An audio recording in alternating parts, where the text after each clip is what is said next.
Podcast Strategies, Episode 75, Podcasting for Nonprofits.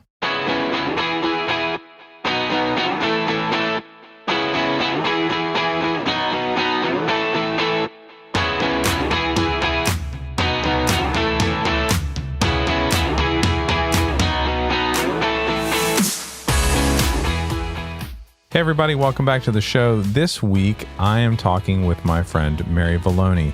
Mary Valloni is a insanely successful fundraising expert, especially for nonprofits, and she had me on her show, Fundraising Freedom, recently to talk about how nonprofits could be using podcasts to help get their message across and raise money. So if you're interested in either of those two subjects, you should definitely check out my conversation with Mary coming up right now. So today's guest, we are so fortunate to have with us the podcast man himself. We have Danny Osmond, who's going to be our guest on the show today. And Danny, you have such an incredible background in music, in podcasting, and I know that you're going to bring so much information to our audience in the nonprofit space. So welcome to the show, Danny. Thank you, Mary. Thank you for having me. Yeah. So tell us a little bit about your background and just the work that you've done. Give people an idea of the kind of work that you do. Yeah. Well, people that meet me, like you guys were in the mastermind together, and people that just meet me in this space, they're very surprised to hear that I have a music background, first of all. And a lot of people don't know about me that I have a master's degree in conducting. You know, the person that waves their arms in front of an orchestra and a choir. That's what I went to school for. That's what I have a master's degree in. And then I spent my first 10 years of my career in the nonprofit art space.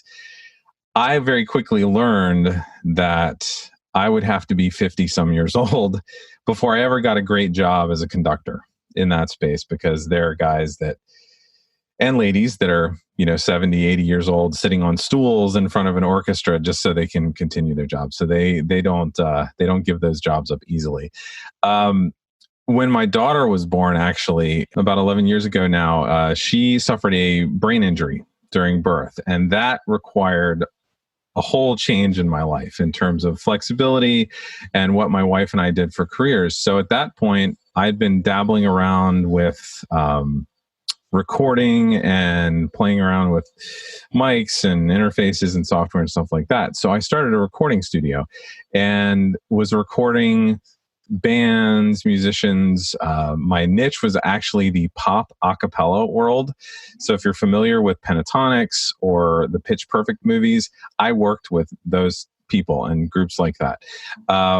So I did that for a while, and then just to get through the stress of all the things that were going on with my daughter and things that were changing in our lives, I started listening to podcasts, and podcasts really helped me. So I started a podcast agency, really. Like, I started helping people launch podcasts and helping them produce them and helping them grow them and managing them. And that's what I do primarily today in my business. Yeah. Well, like you mentioned, we are in a mastermind group together. And we were just recently talking about podcasting.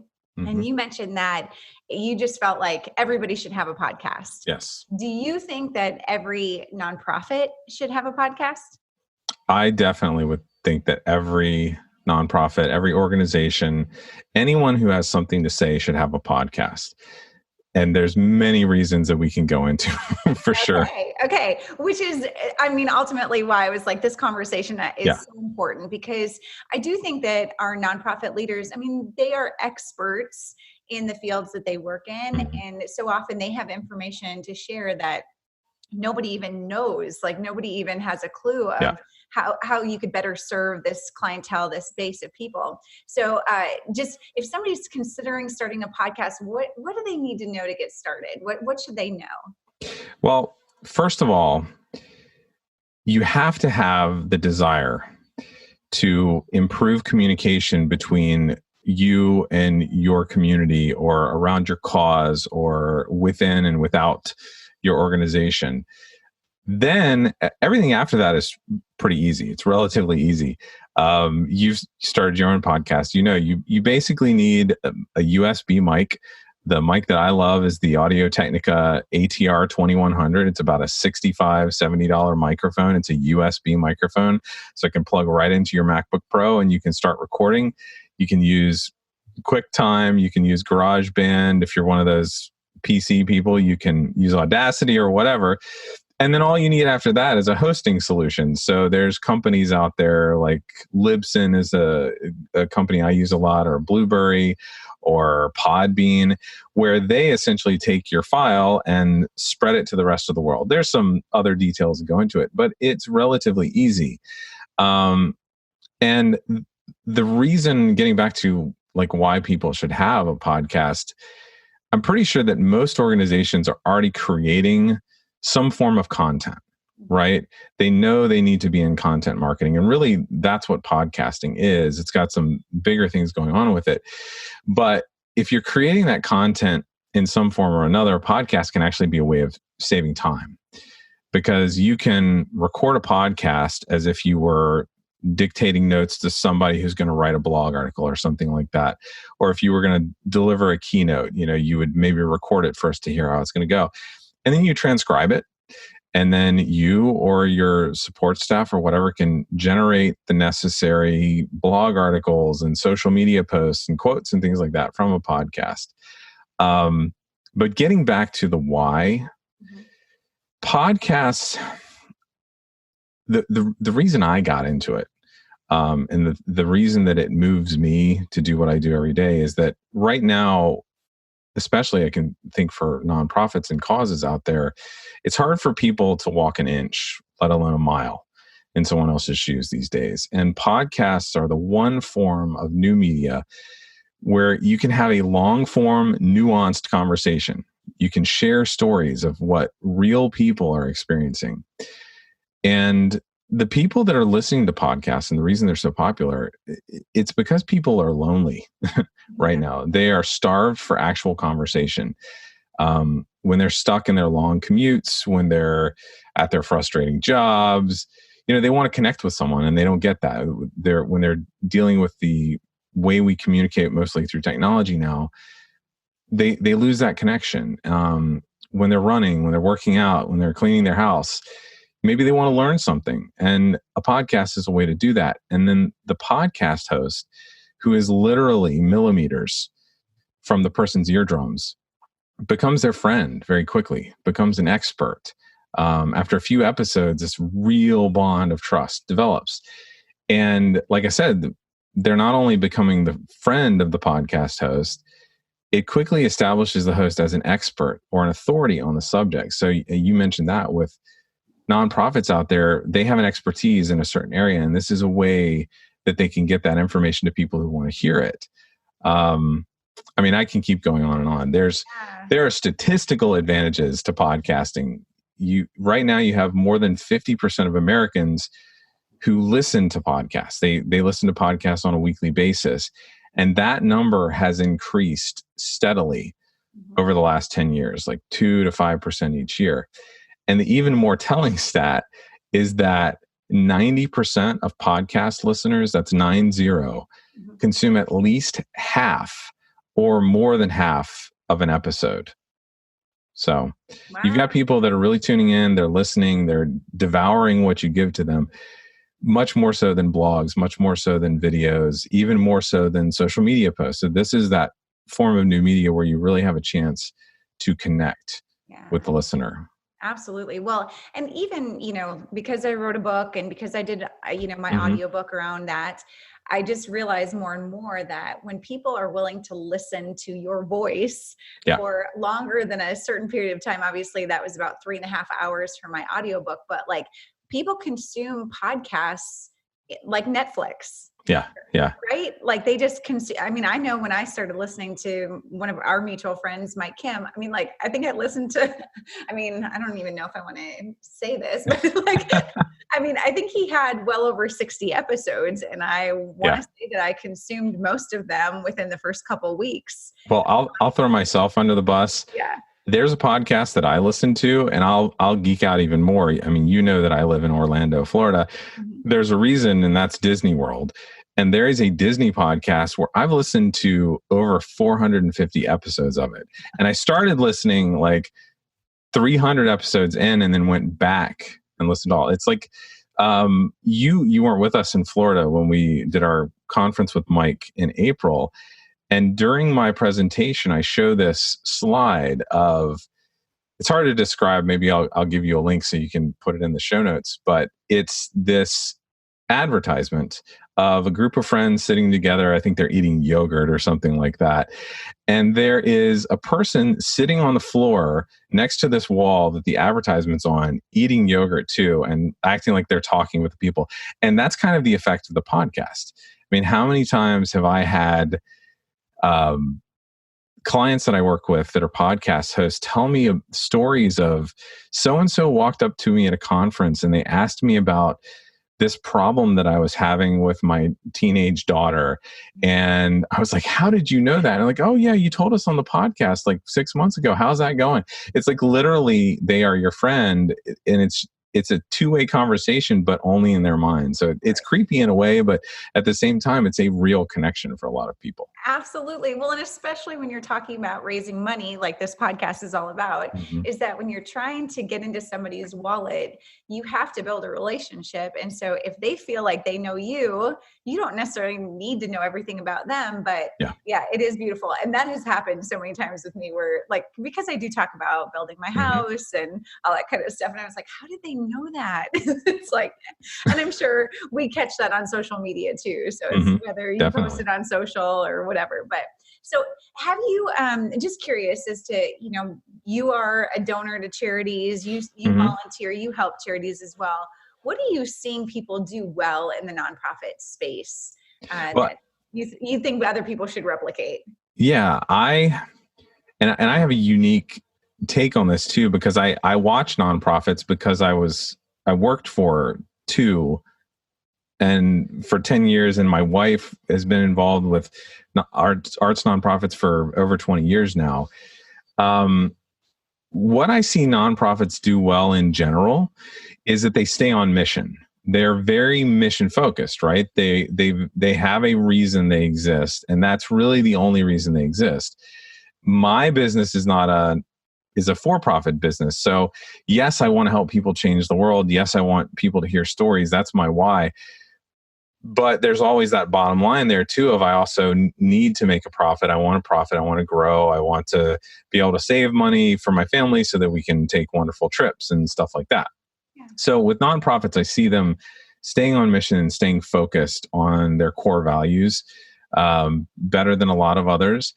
And then this is an area where, especially when I worked in the nonprofit arts almost 20 years ago now, we did a lot of events that weren't very interesting, and they cost a lot of money, and there were a lot of rich people there that came just because they belonged to this club with this person that had blue hair and stuff like that.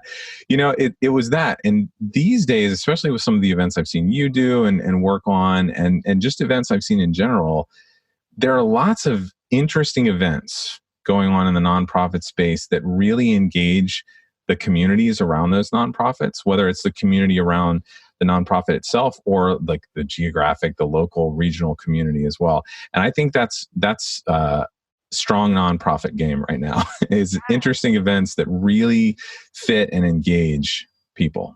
Yeah. Well, and I find that, I mean, obviously what I teach is that if you want a group of people to support you, you have to find like-minded people. So it's like getting that one leader who's going to step up, and then the others are going to follow. And, you know, you as an expert in the podcasting space, I can see so many correlations between that it's like, if you have people that connect with an audience that you want to support your cause, how easy is it for you to use interviews and to use your platform to engage those people in a new way? So I know like you push, if somebody is going to start a podcast and they are going to, you know, get their message out. I love what you shared as far as like being an expert in the field, but then also bringing in other experts. Yeah. Yeah. Would you mind just talking on that? Like, because I mean, that's critical when it comes to raising support, is getting into those other buckets.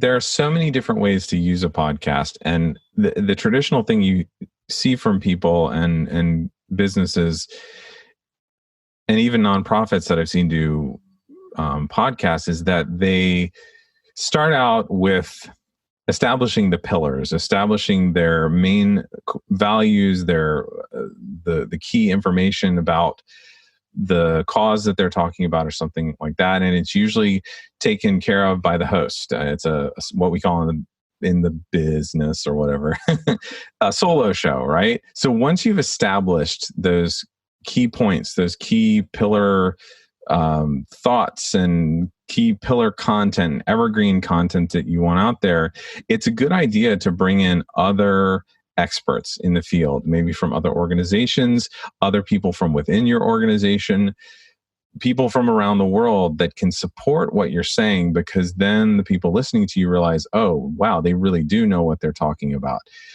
And then you also have to think about community, because if you're reaching out to the world to try and raise money, whether that's you're reaching out to other people with deep pockets or whether you're reaching out through crowdfunding to people that have less money but really want to participate and give $5 a month or something like that through Patreon or whatever, it's a good idea to feature your audience.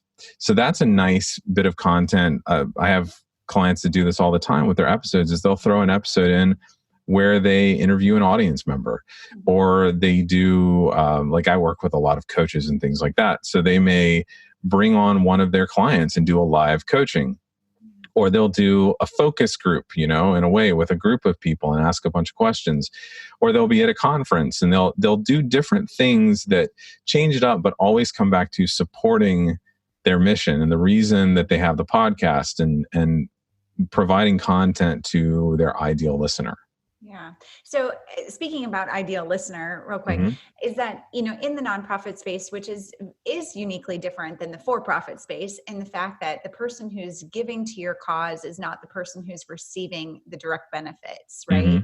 So I have gotten the question, because I do podcasts and my nonprofit clients are saying, well, if I want a podcast, like who should I talk to? I do work with two different audiences. Right. What do you recommend when it comes to that? When it comes to how do you connect with both a donor, the person who's giving to your cause, and the person who's maybe receiving benefit? Right. Or would you say that these are two completely different podcasts? Well, I think it depends. I think there's a way to do both on the same podcast, because certainly the donors are going to want to hear content that supports what you're actually doing in the world, right? Who you're actually helping, whether that's giving information to those people and communicating to them, or whether that's featuring them on the show and sharing their wonderful stories. It really comes down to how the organization, I think, is structured and how they're making their money. If they feel like podcasting is a way to find donors, which I'll share some information in a second, which could indicate that yes, it probably is. Then it's probably a good idea to focus the podcast on the donors. So featuring success stories of how your organization has helped other people or helped further the cause that you're furthering, or featuring other donors who've had good experiences, who maybe now are board members or whatever. That podcast should probably be focused that way, because if you go into the statistics of who listens to podcasts, and another link we can share in your show notes is to some of the research that Edison Research has done about podcast listeners and the demographics. Most podcast listeners are between the age of 25 to 54. So you've got, I think it's 40% of podcast listeners are in that range. They are people who have $120,000 or more in household income annually. And I'm sort of generalizing these numbers because I don't remember the exact number, but it's around 120,000.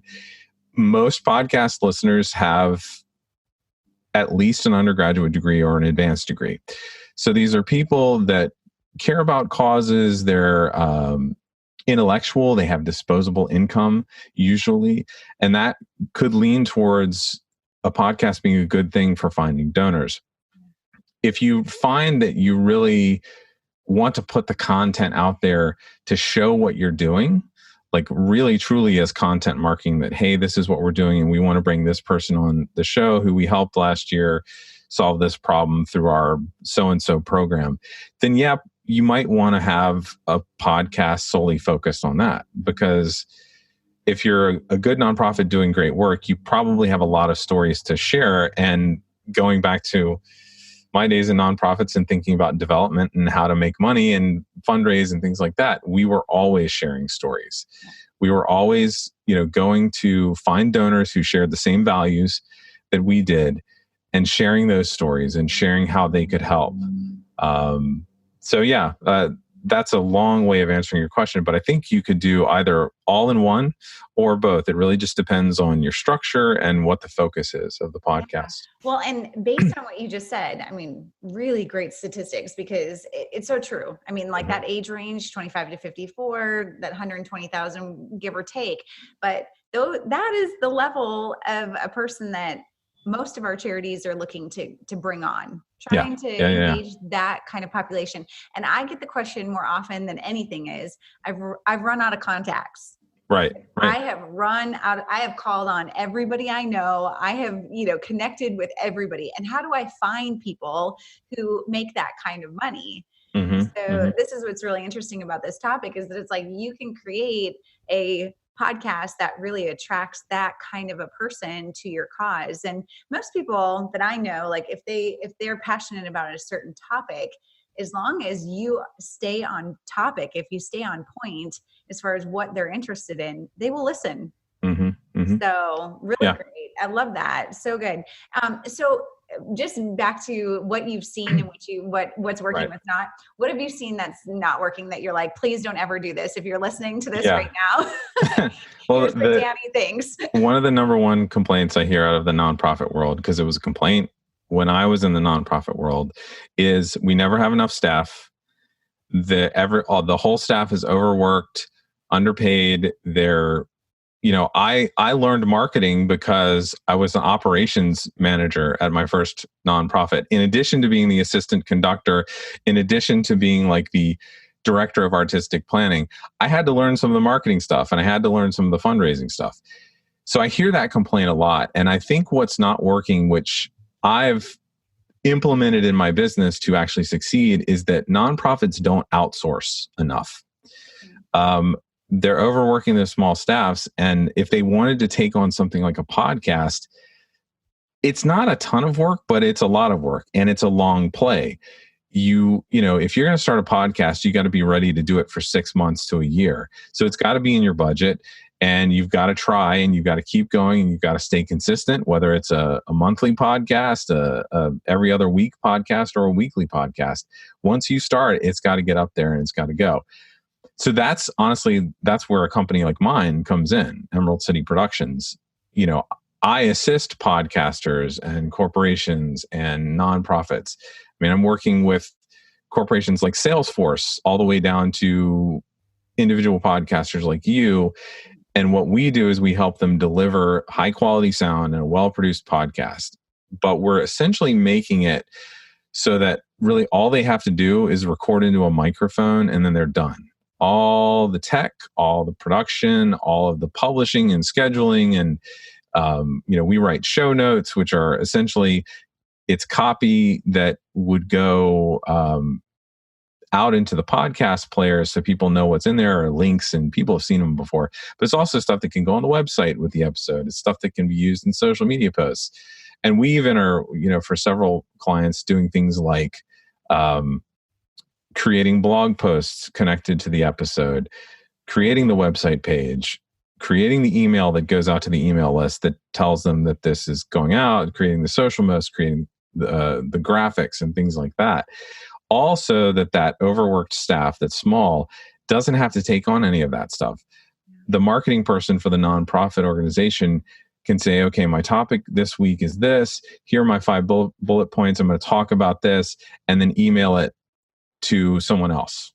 And then it's done. And that, I think, is what I've seen not work the most, is that they're not taking advantage of the contract help that's out there, whether it's Fiverr all the way up to people like me that are doing much more of a concierge, one-on-one, tailored to you type of service for this type of marketing. Yeah, so good. Well, and I'm glad that you jumped in and shared a little bit about what you do, because in the end, I do think that that's what's overwhelming about podcasting is that, most of our nonprofit leaders can jump on a microphone and talk for 20, 30 minutes. Right. No problem. I'm the same way, give me a microphone. Me too. Sit and talk. Oh, yeah. Right. I don't even edit my own podcast. That's because I don't either. Yeah. I can get on the microphone and talk and then be done. And I just don't want to touch it again. Yeah. Well, in my last episode, I was talking about staying in your zone of genius. And that's the thing. If your zone of genius, if your expertise is the industry that you work in, well, it makes total sense to just talk on the thing that you're good at. Talk to your clients, your donors, the people that you serve, and allow that the people like yourself and others who are so good at just getting it out to the masses, let them do that. So I really appreciate that. I do know that one of my clients just got a grant to do a podcast. Oh, that's fantastic. I know, which is awesome, because people are starting to realize that podcasting is a great platform to get your message out there. And so, I mean, if a donor is going to invest in your cause, they may be like, hey, if you're going to do a podcast, count me in, I will sponsor that. And what a great way. Now you've got an advertising platform, to talk about your sponsors where, typically you only have events to do that. Right. So this is another great way for people to bring on sponsors. A podcast that does minimal marketing, right? Maybe one social post, they send out an email to their list. They ask on the podcast, hey, share this with people that you think would enjoy this. A podcast that does that is guaranteed to get at least 100 to 150 downloads per episode. If they never do anything else, in the first month or two, they'll get 50 to 100 to 150 downloads. And if you're the nonprofit out there, think about that. If you had an event once a week that 50 to 100 to 150 people showed up to and listened to you speak for a half an hour or 45 minutes, how many of those people do you think might become an eventual donor? How many of those people would immediately go to your GoFundMe or whatever platform you're using and give you $5? Or a site like Patreon, which a lot of nonprofit arts organizations are using now, getting $10 a month just for an extra 5 minutes of a podcast episode. They're supporting this organization, and we're talking $1,000 a month, $5,000 a month that can go in to your budget each year and as support. So to me, it's really a no-brainer. It just takes, like I said, that desire to improve that communication to start.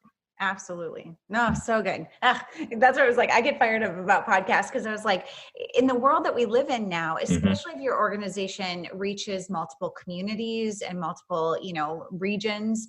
I mean, I work with so many organizations that they're all over the country and around the world. Yeah. So this is a great platform for them to pick up donors and obviously pick up people that you can serve as well when you're looking for them. So anyway, is there, I know you shared at the top of our conversation, some resources, here's the podcasting, kind of equipment that you need, but is there a resource that you'd recommend, or even a podcast that's out there that you're like, hey, this is one that I would just start listening to or paying attention to, or a book or a resource for our audience? And I don't mean to keep plugging myself, but honestly, because this is what I do, if you're thinking about a podcast, my podcast is a great place to start. It's called Podcast Strategies, and people can find it wherever they listen to podcasts. Right now, you can open up your app and type my name, Danny Osment, into the search, and it'll be the first result that comes up. If you listen to my podcast, start with the first 5 episodes, because that will lay out, here's the why. All of the things I've said on this interview with Mary, and more, in terms of here's why they should be podcasting, and then immediately goes into, and here's how. Here's the things you need to get. Here's what you need to think about. They can also go to my website, which is dannyosment.com. It has a ton of resources on there. I also have, if they happen to be a LinkedIn Learning member. Used to be Linda. It's now LinkedIn Learning. I have an A to Z basics course called Producing Podcasts, which over 7,500 people have taken now. It's about an hour and a half, but it basically lays out A to Z. Here's how to choose the audience that you're speaking to. Here's how to choose your title, the format. Here's what you need to do to create the artwork and all the ins and outs of the technical side. Then it goes into here's the gear to buy, here's how to record, here's how to edit, here's how to create the final version that then you need to upload to this company that's a hosting platform. And it basically goes all the way through in about an hour and a half of exactly what you need to know. Where were you, Danny, when I was getting started? I was like, so that's awesome. And we'll make sure that there's links here in the show notes as well for that, because I mean, it's so hard when you're first getting started to know, what do I even do? What do I even, to even consider this?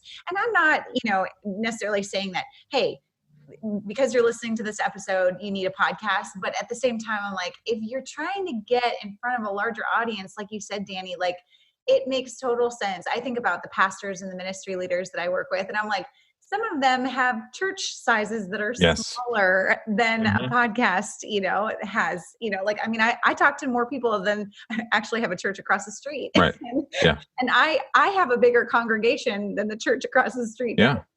I mean, and if they're already thinking about doing video and things like that, podcasting is actually easier than video because you don't have to look good to do it. You can do it in your pajamas. You can do it in your office, whatever. I mean, the mic that I suggested, the mic that Mary has, I'm looking at right now, the one that I have, you can do that just in an office.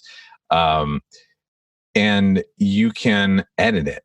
So if you're one of those people, you can edit a video, but it's a lot harder, right? You have to make it look a little smoother. You have to redo some stuff. With a podcast, you can actually go through and edit sentences together, and it sounds like you never made an edit. So it's one of those things. It's just an easy way to get that content out there.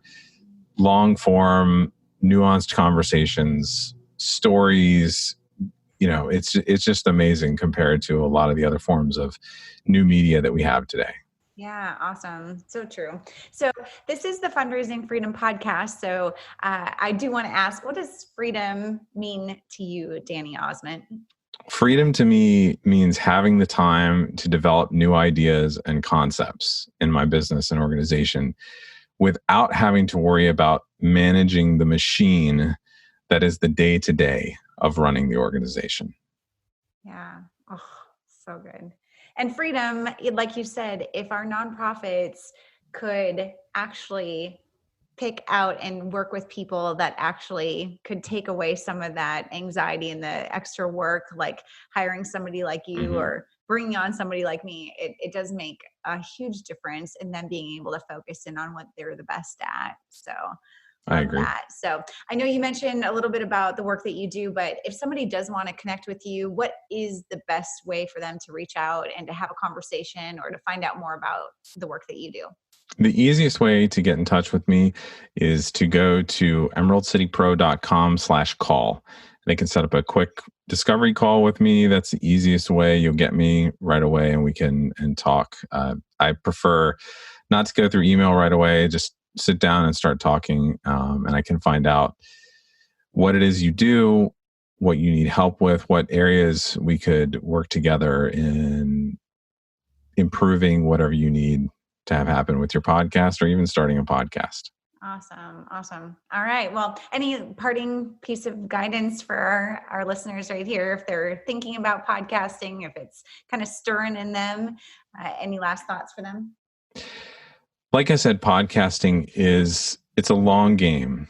There's actually a term in the podcasting world called pod fade, because most people don't get past like the first 16 episodes that they do. And so that's why I always come back to, if you really want to start a podcast, it's great to start out with a really good idea in mind of what you want to talk about and have that desire to really communicate with people and really get all the information across to them that you want to share with your community. So good. Well, and I know when I first got started, somebody had mentioned like, you're not really a podcast until you have 100 episodes. So I went in with the perspective of I'm going to do a minimum of 100 episodes. And those first 100 are really going to be me like just getting my feet wet and figuring out how does this work and that whole thing. So I didn't take it too seriously, but to be honest with you, this podcast is the best marketing thing I've ever done. So that's awesome. I think that when somebody hears your voice and they can start to build trust and they depend on you for that information, it makes all the difference. And so, Danny, you're the go-to guy on podcasting. And so same thing goes, here you guys have been listening to the best in the business. So if you want to get into it, reach out to Danny. Of course, you can always ask me questions too, but we'd love to help you get your message out to more people and impact more lives. So thank you, Danny, for being a guest on the show and for sharing your wisdom with our audience. And I look forward to helping you guys as you continue to move forward in your mission to go raise some big dollars. So let's go change the world one volunteer and $1 at a time. I would love to get some more information from all of the listeners out there, people who love podcast strategies, people who are listening each week.